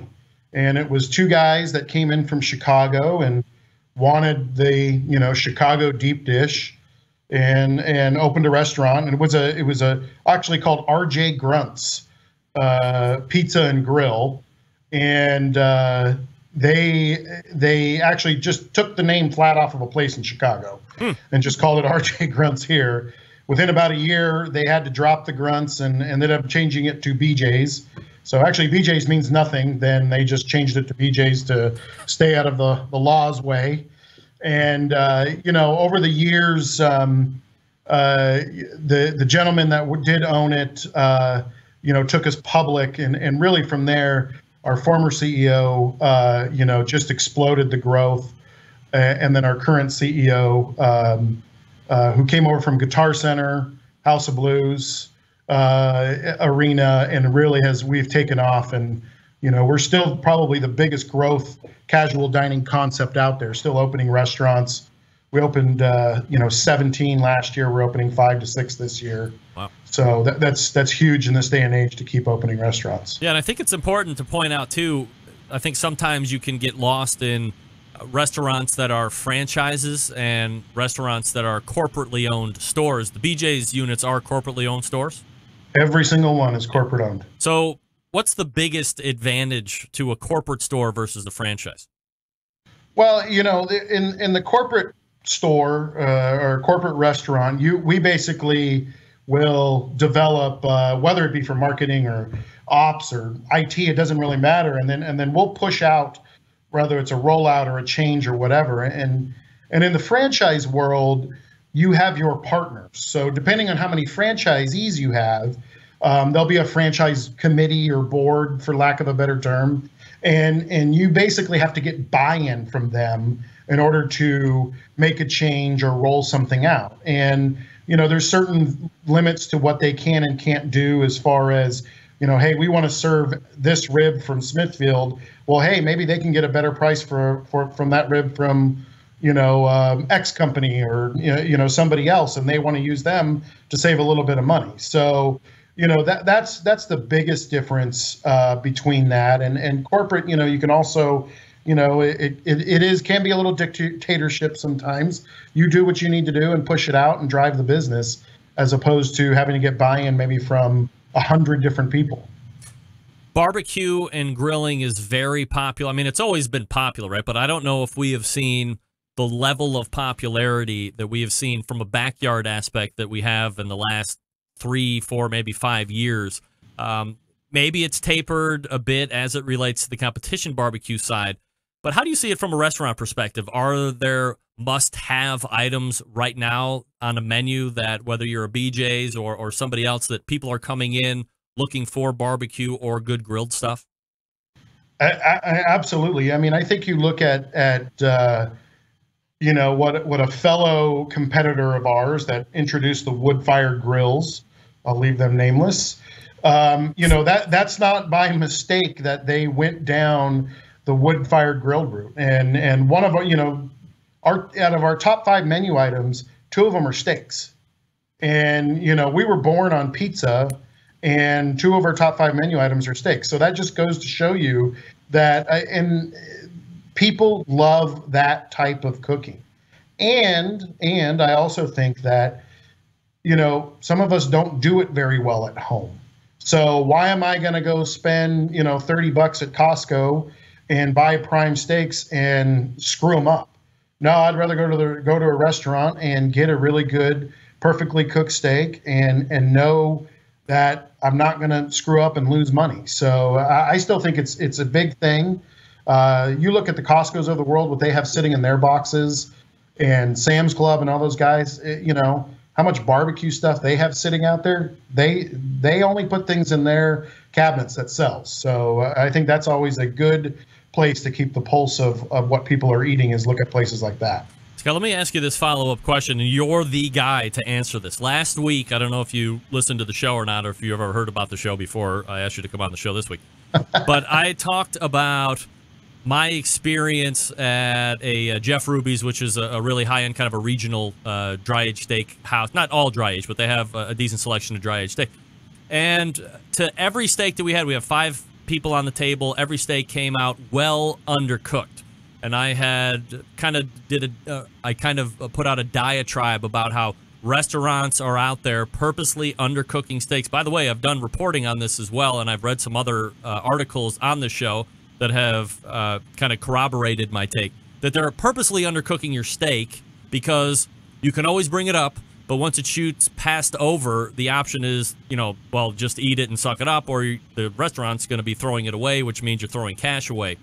Can you put any validity to that? And the better question is this, or the more important question. If you go into BJ's, is the guy cooking my steak using a thermometer to test doneness, or is he using the squeeze test or the poke test? We actually use thermometers on everything. Oh, right. Now we're talking. Now we are talking. And the reason we do that is so we avoid throwing steaks in the trash. And it's one of those things. It's the simplest thing in the world, is use tools that can help you cook better. And that is one thing that we introduced. We rolled out a brand new steak program probably about 5 or 6 years ago. And the 2 things that we did were, there is a calibration that happens on your grill or charbroiler that happens once a week, that you come in and check it, and that there are thermometers that are placed at every single station that have to be working at all times. And it's a requirement to stick the probe in there and take a temperature every single time. So if I go to a BJ's, could I tell the server I would like my steak at 135 degrees versus picking the standard temperature of, you know, medium rare or medium or anything like that? You could, you know how servers are sometimes. So, but you know, you could say, hey, I would like it, you know, medium rare to medium rare, and I want it at 135 degrees. That's going to be a hell of a lot easier for that cook to nail. Got it. So, I mean, what's your take? Like, why would some of the most prolific steakhouses, I guess by reputation and certainly quality, go out of their way if I'm ordering a medium steak or a medium rare steak? And then, look, I get it. Daniel Vaughn busted my balls last week to no end, saying, "Oh, why would you order a 55-day dry-aged New York strip bone in at 140 degrees? Why wouldn't you have it medium rare or rare plus or something? That's the way you should get it." And, of course, I maintain if I'm buying the fucking piece of meat, I want it cooked how I want it cooked. By the way, 140 degrees isn't that terrible. But nevertheless, do you have a thought on the undercooking of steak intentionally? Not using thermometers. Using thermometers. I'm not saying it doesn't happen at certain places because, look, I've heard it and seen it myself. But I think that there's a big difference between the land of casual dining, we'll call it, and the higher end steakhouses in the fact that, that piece of meat that, say, a Fleming's or a Morton's or whoever is putting out costs them a hell of a lot more than it would cost a normal run-of-the-mill casual dining. And so if it's a 2-inch steak and I miss it by a little bit, you're damn right I'm going to send it back if I'm paying $65 or $75 for it. If you're paying $12.95 and getting the sirloin special, you're probably going to go, I'm just going to eat it and move on because I don't want to sit here anymore with peanuts on the floor and keep going. So, I think it's where you're at and who it is. The other issue, quite honestly, is that there's a shortage of cooks in this country. There's a shortage of really good cooks, and to get someone that's skilled enough to work that broiler or work that grill on a nightly basis and nail those cooks is hard to find nowadays. So, when you do get somebody in, it's easier to say, hey, cook it a little bit under, and then that way we're covered if it comes back to the kitchen and we do a refire than having to start the process again. Scott Rodriguez joining me here on the show. Scott, can I hold you over for one more segment and we can talk a little bit more barbecue? No problem. All right, stand by. We're talking with Scott Rodriguez from BJ'S Restaurant and Bewhouse, the Vice President of Culinary and Kitchen Innovation. I want that title. I will talk to you quickly about Cook Shack, manufacturers of smoker ovens for barbecue lovers with any amount of experience, whether you barbecue in the backyard, on the competition circuit, or in a 5-star dining facility. Cook Shack has a unit that will do the job, and with a full line of barbecue sauces, spices, pellets, and wood chunks, it's the perfect one-stop shop. Cook Shack strives to be your barbecue resource center by offering cooking classes, online recipes, how-to videos, 2 blogs, Smoke and Grilling 101s, and a video cooking classroom. Check out their website at cookshack.com or follow them on Instagram, Facebook, YouTube, Twitter, Pinterest, and Google+. Get advice and share your passion for barbecue on their world-class barbecue forum. They still have one of them. Cook Shack pellet-fired smokers, the choice of champions because they were indeed designed by a champion, Ed Fast Eddie Morin. The FEC 100, a PG 1000, always customer favorites. The PG 1000 doubles as a smoker and a grill. Low and slow, hot and fast, the pellet grill line gives you the most for your money. Cook Shack residential electric smokers are the #1 smoker in the industry. So, if you don't like the pellet cookers or whatever else Cook Shack has, you can get the residential electric cooker, and you're getting the best of the bunch. High quality means high durability and versatility. Anything you can cook in your oven, you can make in a Cook Shack. Passion and dedication drives Cook Shack's manufacturing, with quality always being the top priority. Get the best in barbecue since 1962. Call 800-423-0698. That's 800-423-0698. Or visit the website, cookshack.com. That's cookshack.com. More with Scott Rodriguez right after this. Stick around. I'll be right back. Continuing to produce incredibly mediocre content in an exceptionally professional way. You're listening and watching the Barbecue Central Show. Once again, here's your host, Greg Rempe. The National Barbecue News, dedicated to all things barbecue. Their goal to introduce new people to barbecue while keeping the barbecue enthusiast and professional informed on all current happenings in and around the barbecue nation. They obtain this goal by offering timely news stories, new product reviews, barbecue event calendars, and unique recipes inside their printed products, websites, social media pages, and email newsletters. Subscribe now by visiting barbecuenews.com. That's BARBECUE, barbecuenews.com. All right, thanks for hanging with me through the break there, Scott. No problem. Let's talk a little bit about how you and Sterling Ball come to meet, and I guess how that somehow emerges him into chief instigator at the BJ's Test Kitchen. Such a fitting title, isn't it? Yeah, right. Yeah, well, his new instigation tactic is every time he sees me, he says, "Hey, boss. Hey, boss." And everyone that knows me knows I hate when people call me the boss. Yeah. So, shocker that he's instigating that. But actually, it's a pretty funny story in the fact that our current CEO was the CEO of Guitar Center. So you're already starting to see a parallel of he knew Sterling from that side of the business, and we were working on a barbecue promotion for the summertime, Blue Ribbon Barbecue promotion, and we had reformulated our ribs and all different kinds of things, and we're down to the wire. And our CEO comes down and says, "Hey, before we do anything or train anything, I got this guy I want to come in and just give a once-over on this stuff." So if you can imagine a bunch of stuffy white coats standing around in the kitchen, and here comes Sterling in, shorts and dirty barbecue t-shirt and shoes with no socks, and jumps in and starts messing around with us. But within probably about 10 minutes, you knew this guy could cook. And immediately started messing around with some rubs and brought in sweet money to us at the time. My favorite. And the first thing he did was, when our ribs came out from being cooking, he hit them with apple juice and then a little bit of glaze of barbecue and finished them off. And I'll tell you, the difference that happened in that rib, just by that little tweak, we still do today. Really?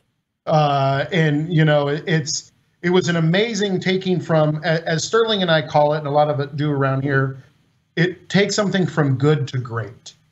And Sterling has such a knack for coming in as we're playing with items or working through some development items and taking a little tweak and making something great. As opposed to, it's just good enough. So that's been a lot of fun. So I assume now everything's cool. Sterling comes in. I mean, you get to know him. You get through that the personality that he has, and I mean, he's a hate or love guy. I mean, I kind of love him myself, but I get him, and I get the sarcasticness. That's not a word. The sarcasm and his overriding element to his whole being is just wanting to help, whether it's through philanthropy, whether it's helping you take good to great, food, whether it's me on, try this on your show, or, let's game plan this, or whatever the case may be. He's trying to help forward the agenda of whatever he is into. So probably everybody digs him now, but when he first walked in, as you said, kind of looking like he might have just come off of a beach, and he's got a t-shirt, and then you got a bunch of white coats on the other side.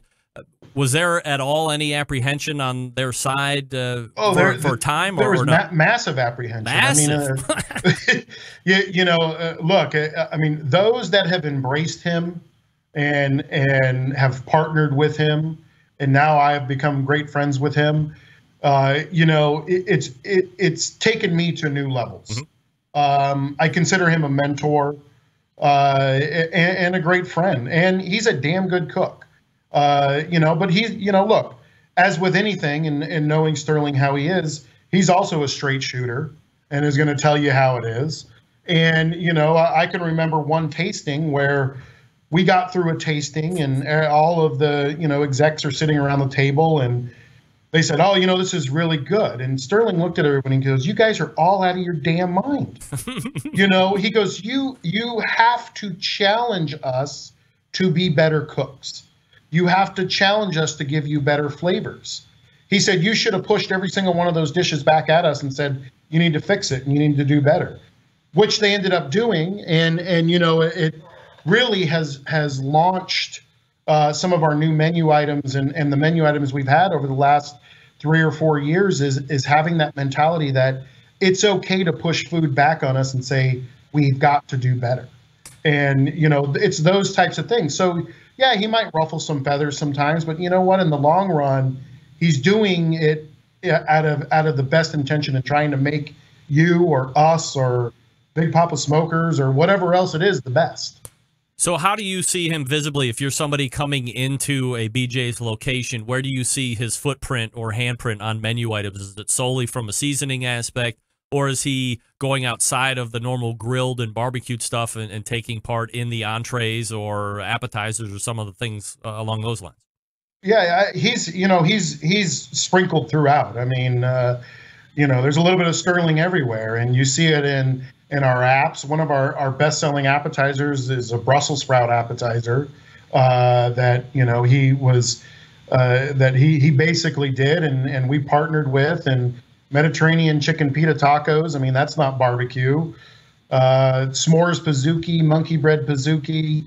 We could sit here, go on and on and on and on. And, then you look at our prime rib has double secret, our pork chops, sweet money. Desert Gold is one of our secret weapons when it comes to chicken and a lot of things that we do there. So, there's just little things that we've done, and it's finding the right flavors, but it's also not being afraid to push the envelope. And a lot of times in restaurants, you're afraid to take that step. And what's the worst that's going to happen? It's just not going to sell, right? So you take it off the menu later on, and you can plug something in its place. And that's always been the philosophy, is you're going to fall down and skin your knees sometimes, but that's okay. If we don't know, if we don't try it, right? Let's quickly talk about where the line of divergence happens between competition barbecue and barbecue that you're going to put on the menu at BJ's. You have to be cooking for the masses for competition barbecue. You're cooking for the judges, maybe 25 or 40 or 50, depending on how big the competition you're at, but it's kind of a different profile and texture and tenderness deal. How different or how similar is what you're doing on the competition scene finding its way into the BJ's test kitchen? Well, I think from a difference and where it splits is in competition barbecue, it's really about one bite, maybe two at the most, right? And you're packing as much flavor and as much punch into one bite, and you're manipulating the food, and I mean that in a good way, of the presentation and how it looks in the box, and the best 6 slices or 8 slices that I can get. Whereas in a restaurant setting, and even with barbecue and that, is you want to be able to enjoy 8, 10, 12 ounces of meat. So, I think any of us as barbecue cooks know I don't want to eat a rib anymore to save my life. I just couldn't do it. But I would eat a rack of ribs at a restaurant because it's not that intense flavor in every single bite. It's a gradual, increase in flavor, and then the depth of flavor there that increases over the entire dish, not just in 1 or 2 bites. And that's really the biggest difference, is trying to create something enjoyable on the restaurant side that you want to finish and that you crave, as opposed to how much flavor can I pack in one little bite or 2 bites and showcase my best foot forward with 1 piece of meat or 1 slice of steak or something. Scott, let's talk a little bit about a competition barbecue here. You won the Norco, California event a couple weeks ago. 57 teams taking part in that one, and you finally kicked through the glass ceiling there and notched your first grand championship. What's it like to get into that club? It's almost like, what do I do now? And getting that monkey off your back has been incredible. And my brother and I, we were in a wicked slump the beginning of this year. Just couldn't seem to cook our way out of it. We were scratching our heads at the judges' scores, and we generally get 1, maybe 2 calls a contest, and usually finish top 15, top 10, and just never seemed like we could catch a break. And at this one, it was get back to the details, reset your timelines. Don't stray from anything. If it's 204, then pull it at 204 or whatever the hell you want to do. And we felt really good I don't think we had any expectation moving in. And then, you know, they start calling names and you're like, holy crap, all of a sudden we got 3 calls and, you know, we're in this thing, you know, and then the nervousness starts. It always seems that the pitmasters doubt themselves, especially after reserve has been called. You figure, oh, we tanked somewhere so bad, it's really knocked us even out of the top 10. Were you of a similar mindset, or did you feel pretty good? Well, no, I mean, it's funny. Ed Williams is texting me during the thing. So Zizig's Barbecue had 2 first-place calls. We had 1 first-place call, a 2nd place, and a 6th place. Both of us didn't get a call in brisket. And I'm thinking, and he's texting me, you or Jason are going to be really pissed off after this when they called RGC and it wasn't him or it wasn't me and my brother. And it was like, one of you guys is going to be really pissed off because he had 2 first place. We had 3 calls. Thank God it was us. And you know, the rest is history, right? Do you have a fairly extensive competition agenda for the rest of the summer or the year, or not so much? No, we average about 1 a month is where we're at, you know, anywhere from, 6, 7. I think the most we've ever done is 8 comps in a year. And so we've got Vista coming up here in July. We have Del Mar already on the books. And then, you know, I think we're looking at possibly the San Diego contest in September. And, you know, we'll keep our fingers crossed we get our bung pulled for Jack, which, you know, hey, and then we'll see about there is a contest out here in October, Temecula. So we'll hope to be there if we're not on the road to Tennessee. All right. Well, I am going to have kind of a semi-embedded correspondent covering that Del Mar event. His name's Stover from formerly of the Best Barbecue Show, but unofficially kind of, you know, working for me a little bit. So I'll make sure we send him your way to get some live feedback for the event and how your cook's going, if that's all right. That's absolutely good. All right. In any event, we're talking with Scott Rodriguez. You know him as the one of the pitmasters of Toot and Stinky's Cali Q and the Senior Vice President of Culinary and Kitchen Innovation at BJ'S Restaurant and Bewhouse. Scott, we ran way long. I apologize for carrying you over into a second segment that you probably didn't know about, but a lot of great information there and great conversation. So I'll figure out what to do with that gift card. We'll do something pretty cool with it, and then I'll let you know the winner, and we'll go from there. All right. Thanks. Have a great night. Yeah, appreciate you coming on the show. There he is, Scott Rodriguez, ladies and gentlemen. That's right, from BJ'S Restaurant and appear via the Traeger Grill's hotline.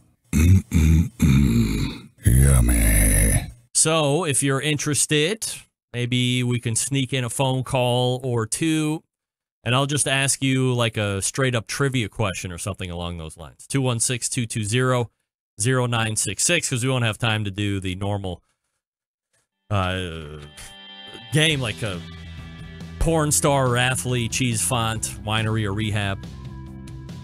So call in if you want to win a $50 gift certificate to a local BJ's Restaurant and Brewhouse around you. I will, in the meantime, talk to you about Traeger Grills. You know, behind every great meal is a great grill, but not just any grill, a Traeger grill. And the Timberline is Traeger's most advanced grill yet. It allows you to grill, smoke, bake, roast, braise, and barbecue like a pro, no matter what your level. Thanks to the incredible wood-fired taste. Seriously, you don't know flavor till you're cooking with it. Traeger grills use all-natural hardwood pellets as fuel, so you're literally cooking with flavor. From low and slow smoked ribs to a seared steak and even a baked apple pie, Traeger's can handle it all. And the Traeger Timberline makes it even easier thanks to the Wi-Fi capability. You can check on your cooks, kick up the temperatures, and set custom cook cycles anytime, anywhere, all right on your phone through the Traeger app. In fact, I gotta go check on my pork butts right now. Well, I'll do that in a minute. Find one at your local Traeger dealer or check them out online at TraegerGrills.com. If you want to beef up your barbecue game, you should look into taking a Traeger shop class. They're going coast to coast, bringing barbecue knowledge and amazing wood-fired food everywhere they go. Taught by professional pit masters, you'll take home all the skills you need to reach barbecue glory right in your own development. Find a shop class near you or sign up today at TraegerGrills.com/shopclass. That's TraegerGrills.com/shopclass. Thanks to the folks over at Traeger Grill. Your chance to win as we are on our way out. Otherwise, I'll think of some other contest. 216-220-0966. That's 216-220-0966. We're back to wrap the show right after this. Stick around. I'll be right back.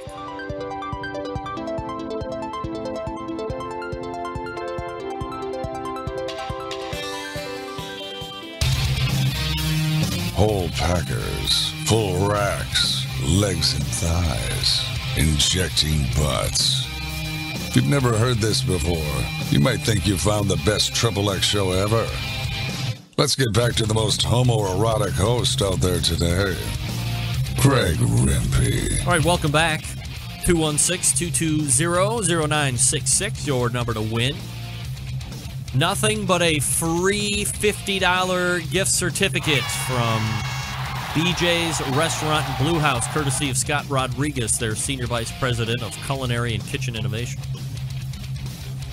That was a lot of great talk there about how a big corporate casual dining restaurant is operating these days, their growth over the past handful of years, and then, of course, most importantly, I'm always wondering, what's the business like? How do you press out recipes? How are you coming up with recipes? I was surprised to find out what a large hand Sterling Ball has had in as far as their recipe development, and then items that I guess you wouldn't normally associate with a Sterling Ball, like some type of a Thai dish or noodle dish versus just something that you would normally associate with him, that being a barbecued or a grilled product. So, as Scott said, very talented cook and doing a lot of simple things to help elevate good to great. That's kind of a great saying that I might start using all for my very own if I want to. The other thing that I thought was interesting was the talk on where the barbecue for competition versus barbecue that you get in a restaurant lie. I mean, how many times have you heard somebody say they're opening up a barbecue restaurant and they're doing it competition style? And I guess how does that translate to the end barbecue user, which would be an eater or a customer? There's been many a pitmaster on this show that says what I'm doing in the competition circuit, kind of like Scott was echoing, it's way over the top. It's one bite. It's two bites at the most. And if you served me a plate of competition barbecue, 6, 7, 8 ribs, there's just no way in hell I would be able to polish that off. I would get palate fatigue. It would be too rich. It would be too overwhelming, and I just couldn't do it.